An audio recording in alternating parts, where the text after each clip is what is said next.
Using the content panel in Claritee is quite intuitive after some recent updates.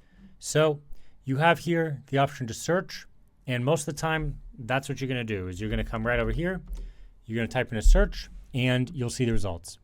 Now, when you see the results, they'll actually be split into sections, elements, and icons. And so sections are entire sections, elements are individual elements, and icons are small little icons.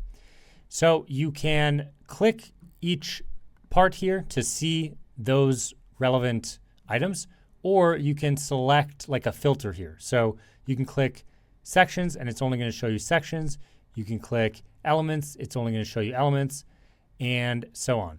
Now you can select here whether you want to sort it alphabetically, reverse alphabetically, or by newest. Now you also have the option up here to filter based on the type in terms of where it's going to appear on the page. So for example, if I do forms, then I'm going to see like buttons that belong with forms. If I do headers, I'm going to see like sections with buttons that should be a header on a page. Now I can also find icons by clicking here. And you also have My Library, which we go more in depth in other training videos about My Library, but this is where you can save your own sections or pre-built containers.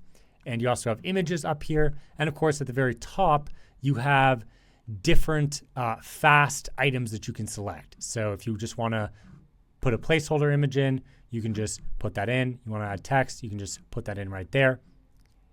And those are the basics of the items that you're going to add from the left panel.